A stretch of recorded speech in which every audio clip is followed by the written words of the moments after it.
Alright. I don't know how. Oh, motherfucker! Ow! That was devastating. Okay, I just know the underwear. You like it. I gotta change that. I'm gonna kick that so much. Okay, so this is gonna be a quick talk. This tripod thing absolutely is not optimal, and it might even topple over. So let's try to rip through this quick. I'm mostly doing this as a practice run. I know. Shoot. But dude, I'm surprised I didn't draw blood. So I'm trying to get better at this talk. I'm trying to do it over and over. I'm not trying, I'm practicing so that I will get better at this talk. So, but the intention is to get better and organize this properly so that I can deliver a message as swiftly as possible and hopefully impact as many people. So I kind of want to cut that part out. I say that a lot. So when it comes to morning routine, everyone, I won't say everyone, a very large number of people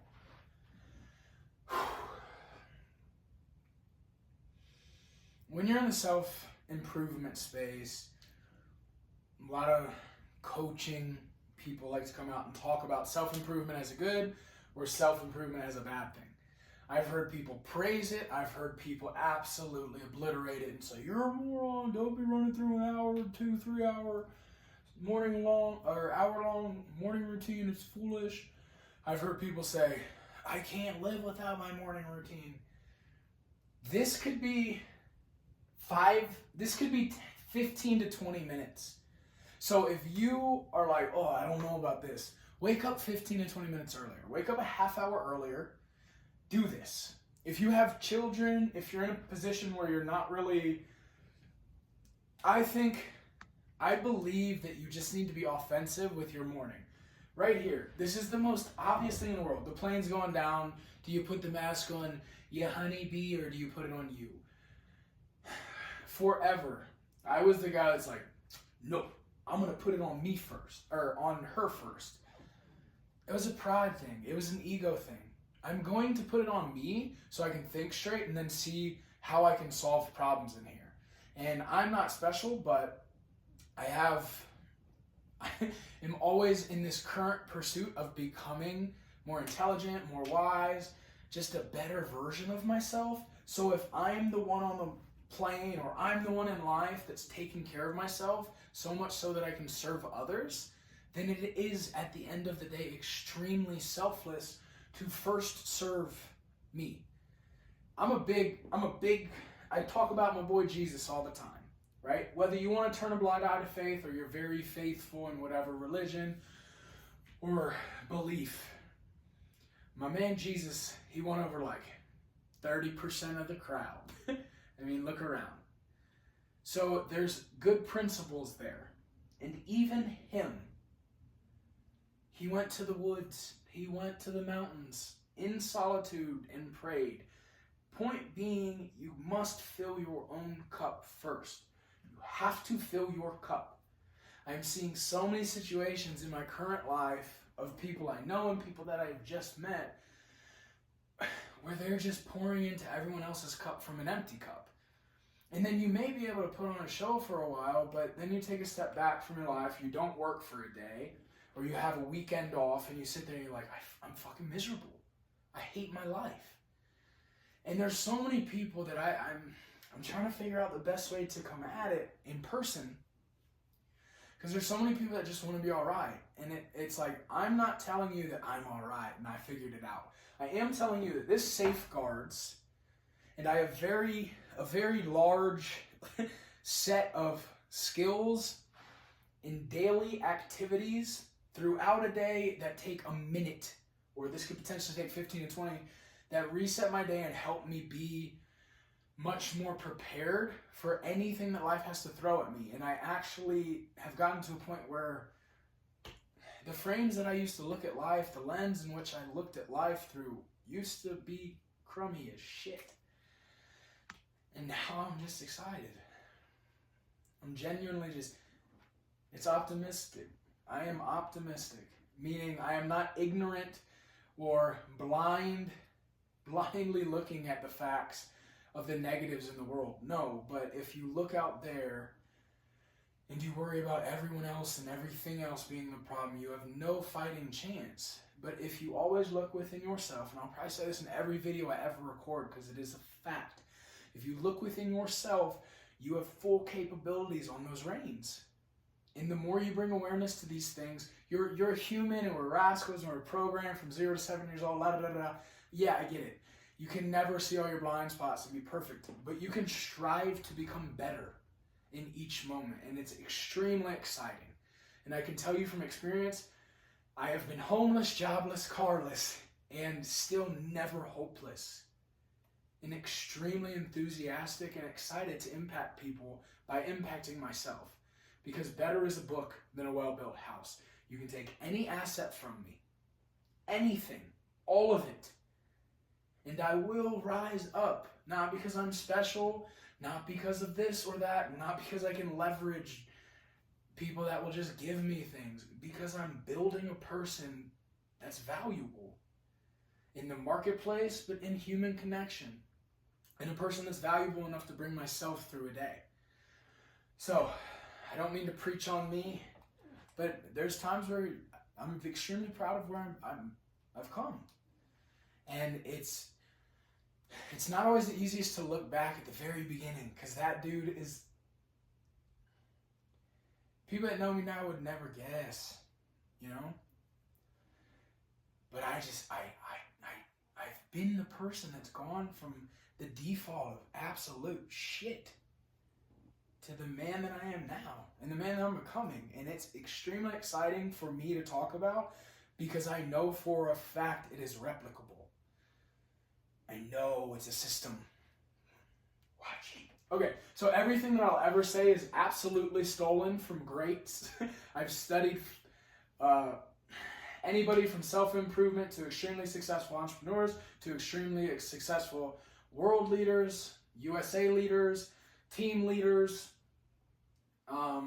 any of the self-help gurus, any of the millionaires that are successful enough courses, philosophers, psychologists, religious leaders, all of the religious texts. All of this is just, it's an amalgam of everything I've learned, and I'm just bringing it and trying to channel it through myself, because maybe people will see me that don't have the privilege of seeing others. And I encourage you to search it out, because they're way better than me. But I'm stealing all this stuff because it's cool. So, fill your cup before anyone else needs it. You need to make it a discipline. This has become, so when I talk about morning routine, I'm sorry for the 6-minute monologue. It's who I am. I like to tell stories. God bless it. Clearly in my underwear. I'm a grower, not a shower. So, in the morning, I've been a person that's been like, screw a morning routine, get straight to work. I've been a person that's been like, I need a 2-hour morning routine where I wake up, I do a cold shower, I do a workout, I take a shower, I shave, I put on my cocoa butter, and I get on with my day. And what I have come to hone in on is what I'm doing right now. It has been extremely, extremely, extremely beneficial for my days. I cannot remember in the last 2 months having a day where I was not the man I wanted to step into the day as. And when adversity hit or an awkward situation hit, I will always walk away thinking about other ways I could have done certain things or interacted with them. But I have been fully in control and set my emotions to the side and been very happy with the way pleased with the way that I've handled my life the last 2 months. And I attribute it to this, because it is the person that you step into the day with that will determine how you interact. Right here, so from Jim Rohn, a lot of Jim Rohn here. My boy Tony Robbins stole almost all his stuff. He was his mentor, but God bless him. Stand guard at the door of your mind, right? I'll talk about this. So what is the first thing that you let into your mind in the morning? What is the first thing you consume?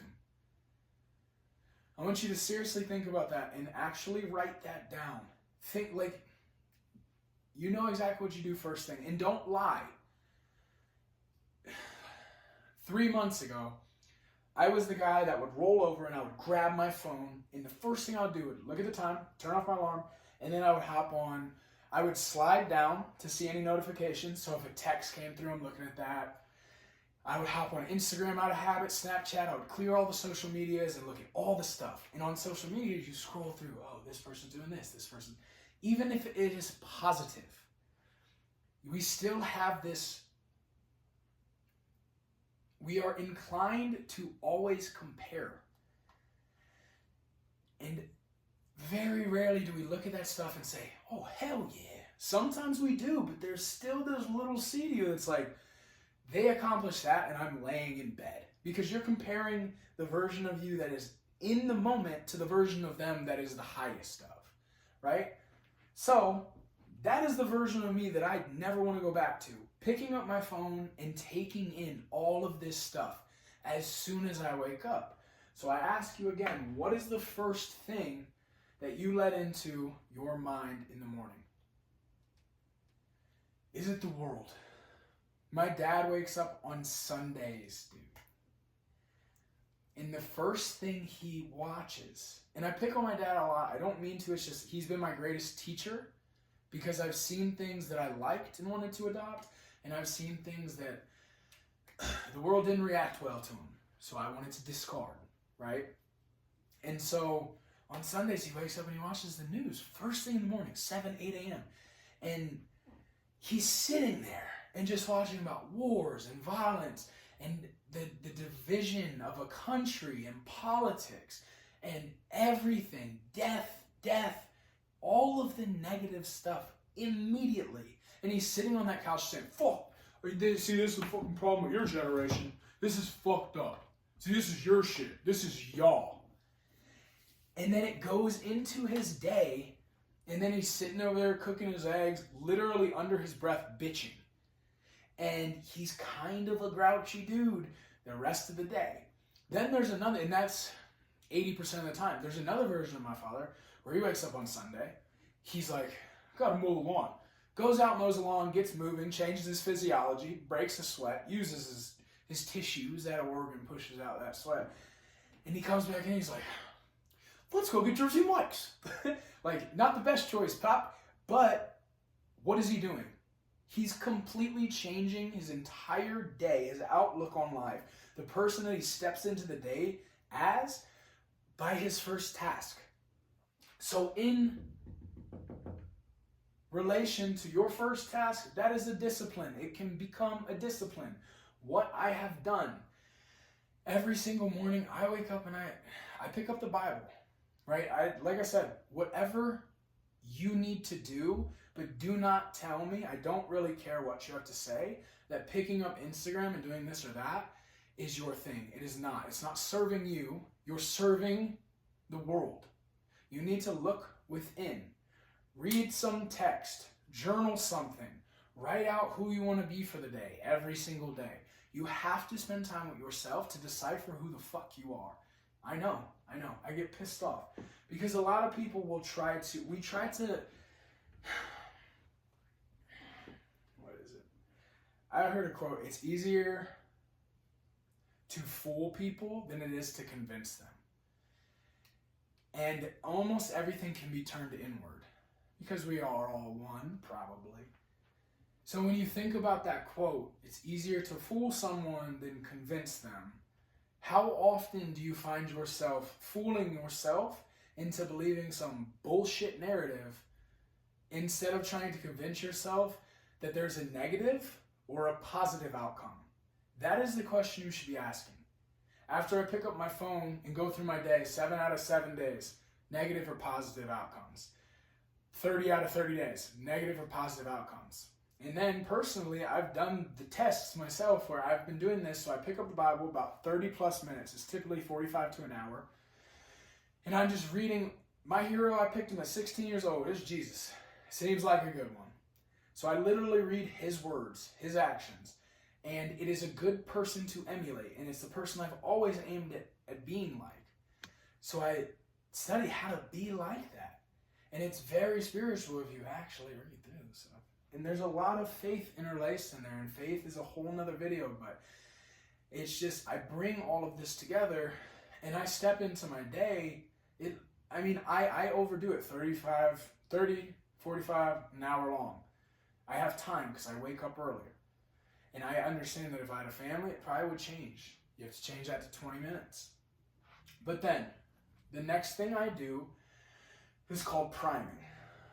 So, the first thing you let in primes you for the incoming interactions.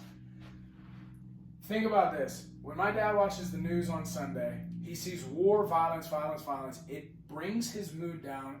It stirs up anger. When you see something negative, it puts you in a different state. Then he comes into an interaction with myself or my brothers in that negative state. Then anything I throw and volley up to him, he's going to spike down as that version of him. Versus, if he goes and mows the lawn first thing in the morning, he steps into the day, I could be like, hey, Dad, can I have $100? He'd probably say yes.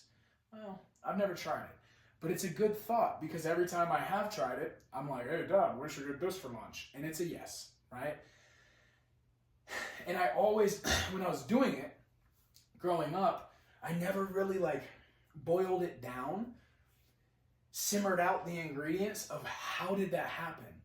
And then the more and more I started to study this, I started to watch and I'm like, oh my goodness. When he watches the news, you don't talk to the guy. When he goes out and mows the lawn, he'll be your best friend. And it's as simple as that. It is the wildest thing, but the person that you bring into your day is in direct correlation with what you put in your mind first thing. When I say stand guard at the doors of your mind. So Jim Rohn talks about this story. He was giving a seminar to these kids.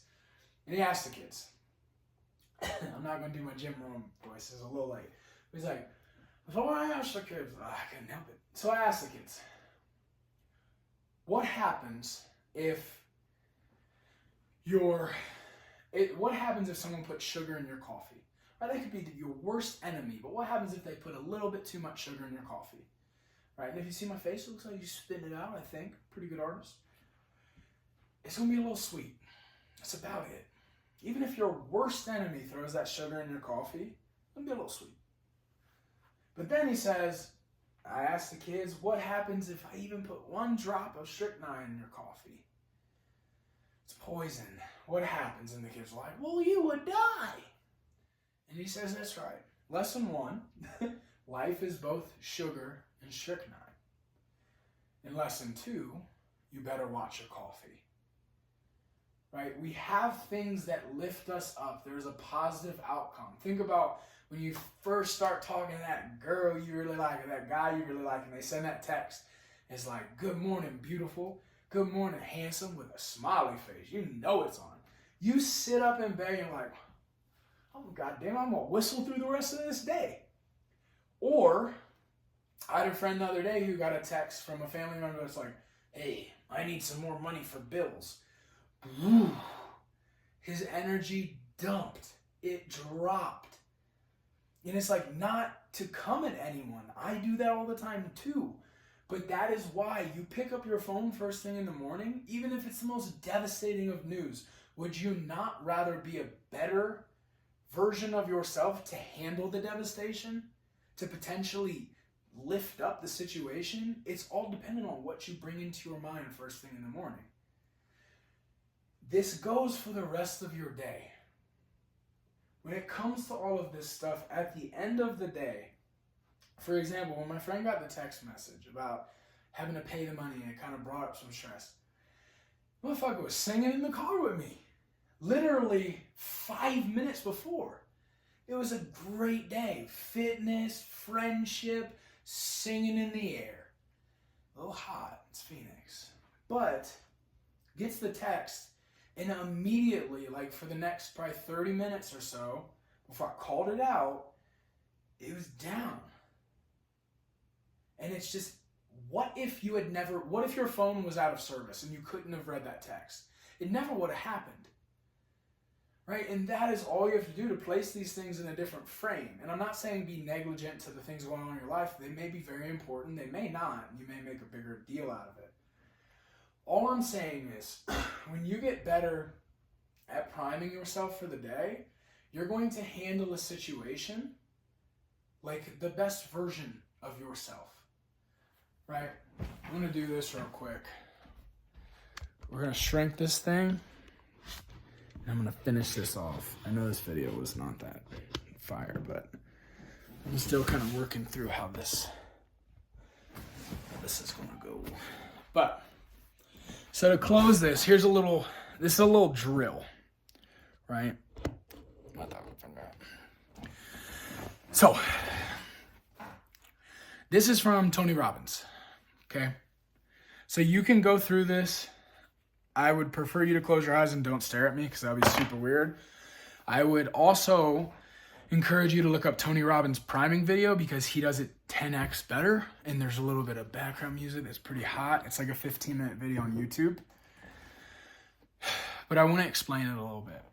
So, what he does, I'm not going to do this part with you. But what he does is he does 3 rounds of 30 breaths. So it's just, I got to whistle, I know. But what you're doing is you're bringing air, you're circulating, you're getting oxygen through your lungs to your brain. You're just breathing, but you want to change your physiology, right? If you get bad news, if your mom gets sick, she's in the hospital, right? This is how you're going to act. You're going to drop those shoulders. You're going to be much more down, right? If you just ask the girl of your dreams to marry you, I know. If you pick up on these things, what has Dylan done? Every single little example has been about love. So that tells you Dia's looking for love. People just they tell you everything. You just gotta listen. So let's say you just ask the woman of your dreams to marry you. She says yes. Been there. You are like, let's go. It's like you can't be stopped. The version of you that will now step into the rest of that day. I tell everyone all the time, one of my greatest moments actually doesn't have to do with love. I threw this competition. And after I threw this competition, and as I was, the version of me that I was, I swear, I feel as though I could have walked in the White House, slapped the president on the butt, kissed him on the lips, and said, "Hey, baby, can I have your job?" I know, very weird. I believed I could do that. It's just the person that you are that steps into the rest of your day. Think of that highest version of you, right? That person has a different physiology. They move differently. They talk differently. There's a different confidence. There's a different stature. They are a different person, but they are still you. They're inside of you. You just have to pull that sucker out. You have to extract them every day. And so many people, so many gurus are going to be like, well, it doesn't work. I made it. I did it. Bro, eat shit. No, you didn't. It is a daily thing. It is a daily reset. You have to continue to put in the work, right? If I plug in my phone tonight, is my phone going to now not need to be plugged in tomorrow night? No, it is how it works. You must continue to implement the things that bring positive results. You can't just skip out on it. It is bullshit. Guru ass bitch. Whew, I know. I get really frustrated because there's a lot of people selling other stuff. My biggest frustration is that I don't fucking know. I am really adamantly trying, and it is hard to position yourself authoritatively, and so many people will just act as though they have arrived, and they have not. You have not arrived. Continue to move, and if my eyes keep twitching, it's because I'm very tired. I feel it too. But be like this guy. He fell over. He's got a big head. So what you do is you do those 3 rounds of 30 breaths. You change your physiology. Now you're breathing, right? Hopefully you don't have the whistle.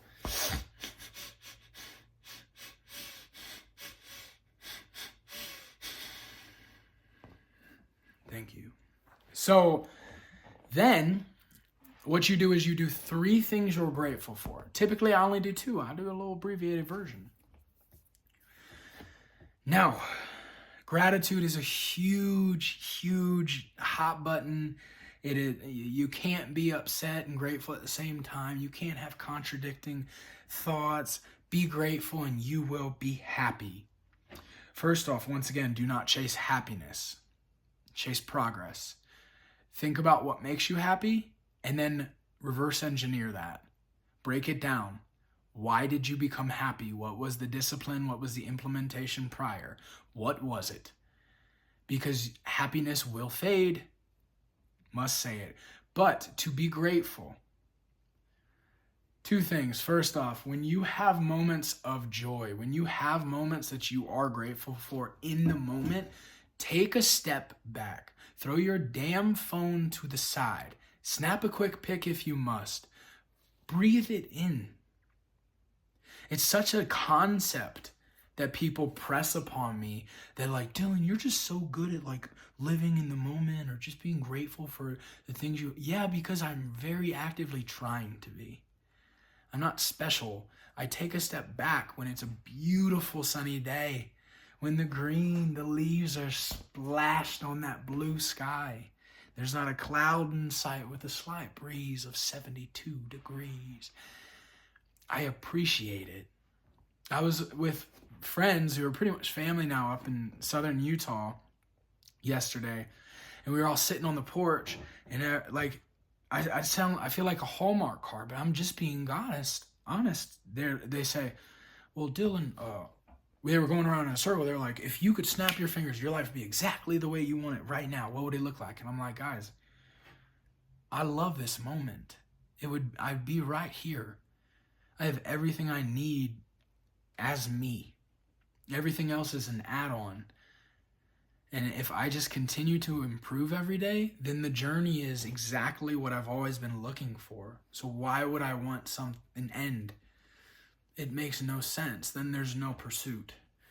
And when you have moments like that, take a step back and breathe them in. Be appreciative. Show gratefulness in moments that are calling you. And then in this priming exercise, so Tony Robbins does the breathing, and then he does 3 things you're grateful for. I do 2. What you want to do, if you want to close your eyes and do this right now as I talk, you can go for it. But his videos are better with the music. You close your eyes, and you probably had him closed this whole time, and during his thing. And you think of a moment in time that you are grateful for. It could be a moment that you were someone that you've always dreamed you could be. It would be a moment that you achieved something, but you think of a moment that has to do with you, perhaps who you were in that moment. And what you do is you think about, how did that person walk? How did that person talk? How did they sit? How did they stand? How did they interact with other people? What could they have done if they were here today? What great things could they bring into your life? Now you must remember that was you. So you think about who they were, what thoughts were going through their mind, how did they operate in the world, and you bring them into the present. You bring them into you, and you take on that persona. And then you do that for a second and a third time. For me, I think about very often when I threw the competition, I had a random job or posting on like a CrossFitters thing. And it was like, can anyone run this competition? And I just texted in there. I was like, yep. It's like, I don't know how to do it. I don't have any equipment. Let's just see. But I acted, because it's the law of diminishing intent, right? We intend to when our emotions are through the roof, and then they disappear, and then we don't act. And we live the fantasy up here, but what if we just took action? What could our lives look like? And so I said, yep.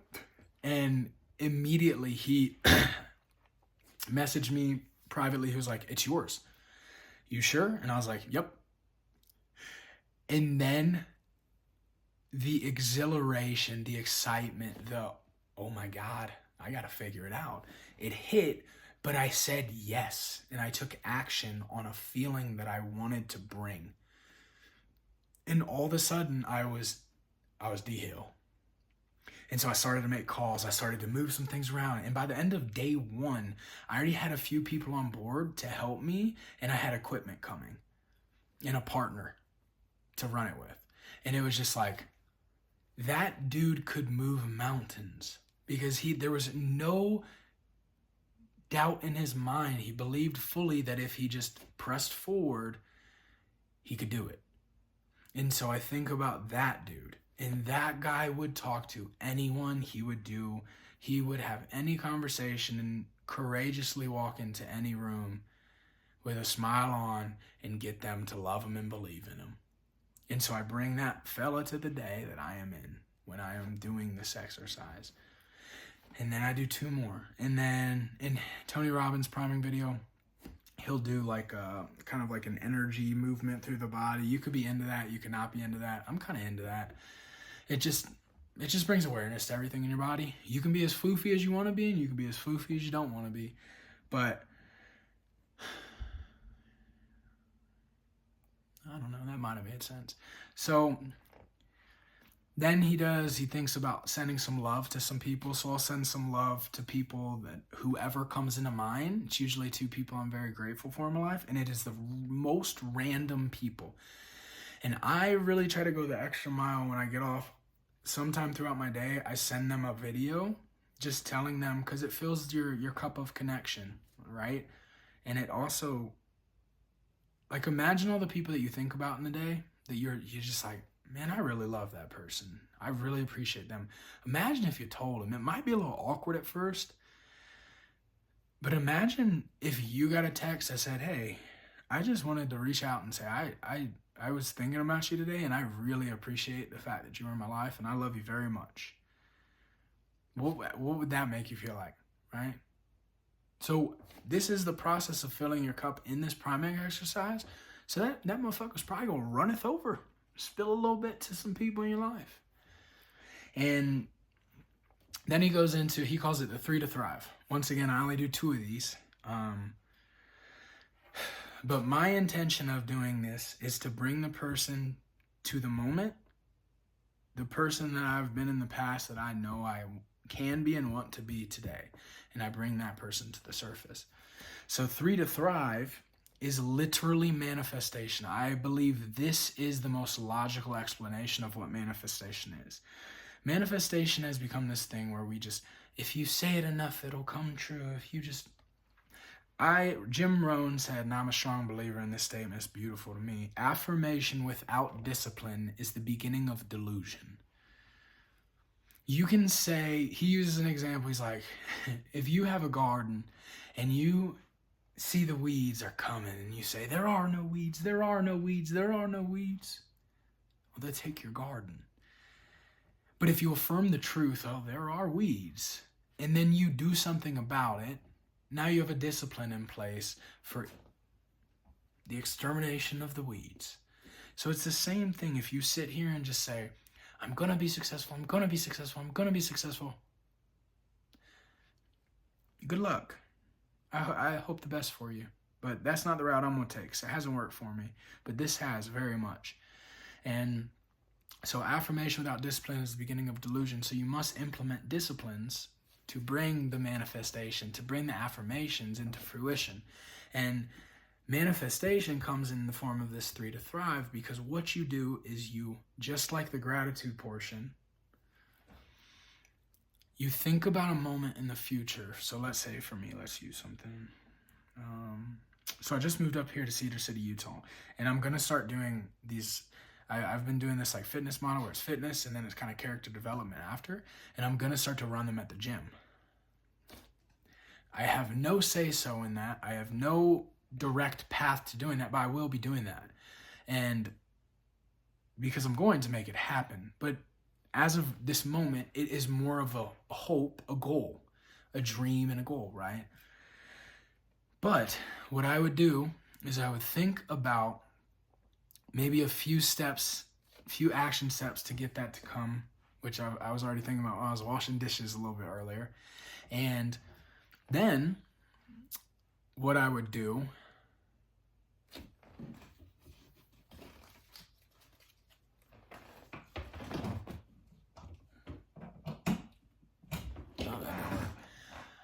Then what I would do is think about achieving that success. So I think about, I just did my second teaching, my second program run through. I guess it is kind of teaching, and it impacts a lot. And it's like, Dylan, thank you so much, right? And I think about, how would that feel if I have gotten that under my belt of accomplishments? How would I feel? How would I walk away from that? Be pretty excited, because I said I was going to do something. It's very impactful, and I ended up doing it. So when I think about that, like, I even get goosebumps right now when I think about that. And it makes me want to stand up a little bit taller.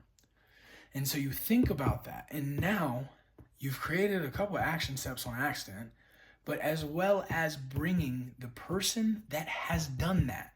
You just envisioned it, and now you're bringing that person to the surface, to the today. And if you are operating in your todays to the best of your ability as the person that you want to be, then your tomorrows will be everything that you could have ever dreamed of. But you must bring that person to the surface today. It's like the salesman that hits 100 doors and says, you would not believe how incredible this product is. This changed my entire life. My mom got this, and I just could not believe the impact. So I went into this, and it just changed my world. Right? Someone that's that enthusiastic, I was just making it up, so I understand. But someone that's got that enthusiasm, what if that person came to your door versus this person? You wouldn't want to buy this, would you? Even the crappy person will get some results, but that original person, you're up in the averages. You're having a higher likelihood and a much more efficient road, and it's going to be a lot more enjoyable. And you'll probably take it a lot further because you're handling adversity in a light that you never would see if you do not safeguard yourself against your morning, against the things that are coming into your mind. Right now I'm living with a buddy where he wakes up so much energy in the morning, and he'll come hit the door and like, you ready to go? And he wants to hit the road. And so it's like, I have to wake up an extra hour early because I'm not doing that. I'm not going to go out there and then picture this. You have no prior conversations in the morning. The first thing you do is get to the gym, and the first person you see at the gym, why is life so hard? He's cheating on me, right? You get people that are going through shit. Would you rather be the best version of yourself handling their shit after you've handled your shit? Or would you rather be the person that was not prepared and gets launched into this frenzy where you have to handle someone else's shit and you think you're all great because you just helped them, and now your shit just got double stacked? You're constipated. So I'm finished with this video, but so that's kind of the morning routine. That's what I've done, and it's been extremely beneficial for me. And I hope, I'm just shooting this 1,000 times. I'll probably throw this on YouTube for someone to see, but 40 minutes, dude, well, you gotta figure something out, buddy. That's pretty freaking long. But your morning and the first thing that you let into your mind is extremely important. You must stand guard at the door of your mind. I'm going to bed.